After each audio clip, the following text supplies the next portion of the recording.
Assalamualaikum warahmatullahi wabarakatuh.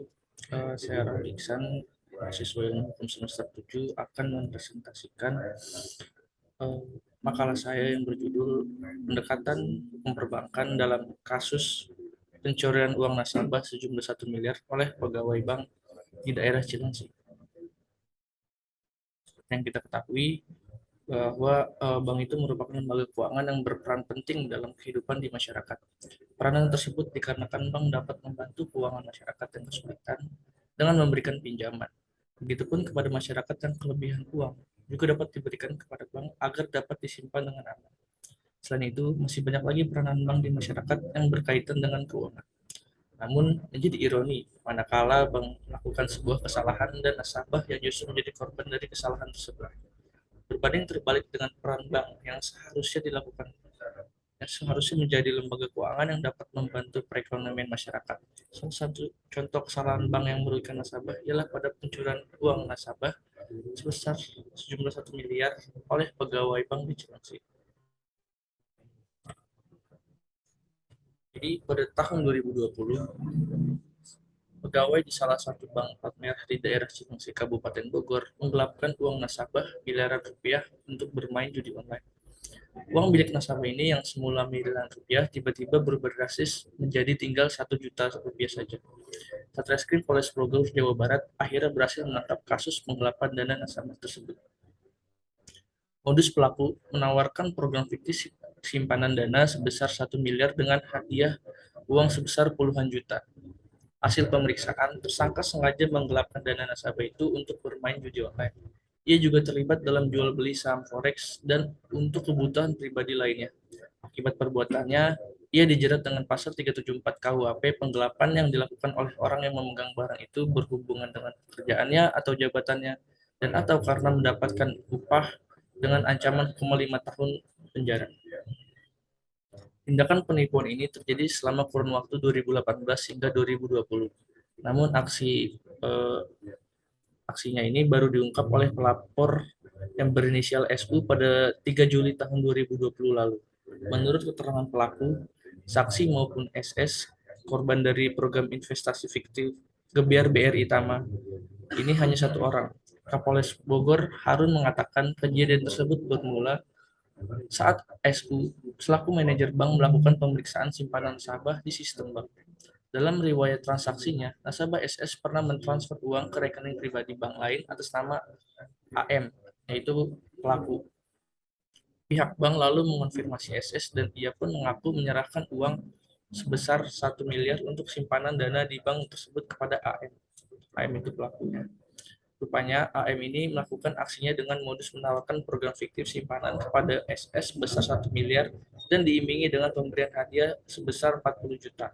Selanjutnya, korban SS yang berminat dengan program fiktif ini dibuatkan rekening baru di Bank Cilengsi dan uangnya kemudian diserahkan kepada AM. Kemudian buku tabungan dan kartu ATM-nya diserahkan kepada korban. Namun selang beberapa hari kemudian, buku tabungan dan ATM tersebut diminta kembali oleh tersangka dengan alasan untuk pencairan keuntungan sebesar 40 juta yang dijanjikan. Selang 2 hari, tersangka memberikan uang 40 juta kepada korban seolah-olah sebagai profit atau keuntungan investasi tersebut. Nah, uang tersebut rupanya diambil dari uang 1 miliar milik korban itu. Jadi menurut pendapat saya, perlindungan hukum bagi nasabah di Indonesia ini masih kurang memadai. Padahal adanya perlindungan hukum sangat penting sebagai tanggung jawab bank dalam rangka mengamankan dana nasabah yang disimpan dalam bank tersebut. Perlindungan hukum bagi nasabah diatur dalam Undang-Undang Perbankan yang mana dijelaskan bahwa setiap bank wajib menjamin dana masyarakat yang disimpan pada bank yang bersangkutan. Perlindungan hukum bagi nasabah perbankan itu juga diatur dalam beberapa pasal POJK nomor 1 tahun 2013 tentang perlindungan sektor jasa keuangan. Salah satunya yakni pasal 25 yang menyatakan bahwa pelaku usaha jasa keuangan wajib menjaga keamanan simpanan, dana atau aset konsumen yang berada dalam tanggung jawab pelaku usaha jasa keuangan. Dalam rangka memberikan perlindungan hukum terhadap nasabah, bank juga wajib bertanggung jawab atas dana nasabah yang disimpan di bank tersebut,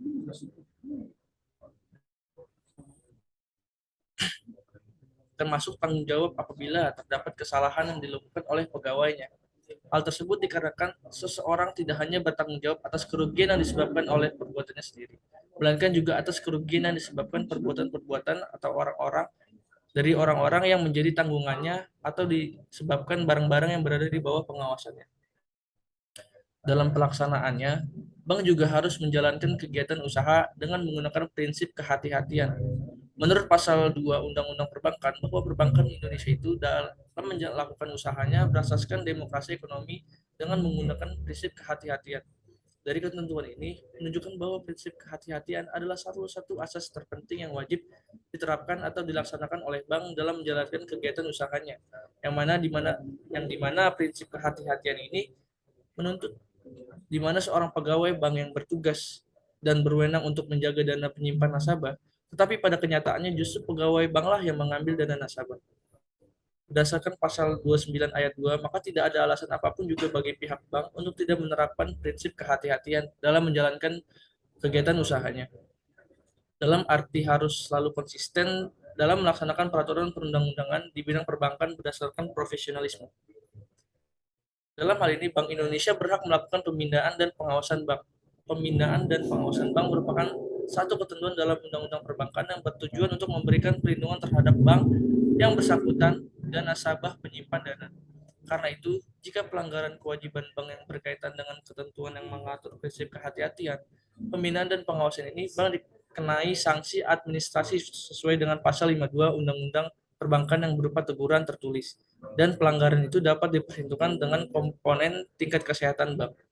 Bahkan, bank diberikan sanksi pencabutan izin usaha dengan adanya ketentuan pasal 49 ayat 2 huruf B Undang-Undang Nomor 10 Tahun 98. Maka direksi dari bank yang bersangkutan dapat diadukan oleh nasabah sebagai telah melakukan tindak pidana dan dijatuhi hukuman pidana, sanksi pidana. Nasabah dari bank ini memiliki hubungan yang sifatnya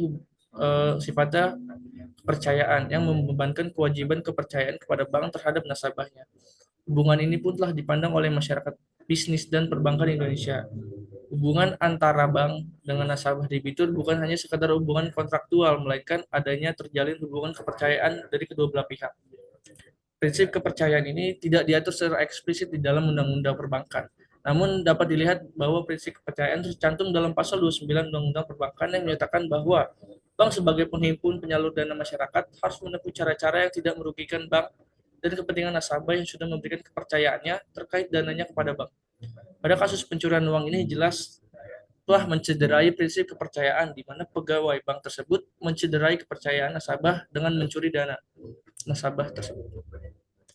Kerugian yang dialami oleh nasabah akibat terjadinya pencurian uang yang dilakukan oleh pegawai bank tersebut memberikan konsekuensi berupa tanggung jawab yang dibebankan kepada bank untuk memberikan ganti rugi sebagaimana tertera dalam pasal 19 Undang-Undang UPK. Ganti rugi tersebut dapat berupa pengembalian uang atau penggantian barang jasa yang sejenis atau secara nilainya, atau perawatan kesehatan dan atau pemberian santunan sesuai dengan ketentuan peraturan perundang-undangan yang berlaku. Jadi pada kasus ini jelas telah mencederai asas-asas yang ada di dalam hukum perbankan, yaitu asas kepercayaan dan juga asas kehati-hatian. Menurut pendapat saya, instansi perbankan ini harus meningkatkan pengawasan dan perlindungan bagi para nasabah agar nasabah dapat kembali percaya dan merasa aman untuk melakukan penyimpanan dana di bank. Dan juga menurut saya instansi perbankan juga harus melakukan edukasi dan pelatihan kepada pegawai bank supaya menjadi karyawan yang jujur dan kompeten. Sekian presentasi dari saya, kurang lebihnya mohon maaf. Wassalamualaikum warahmatullahi wabarakatuh.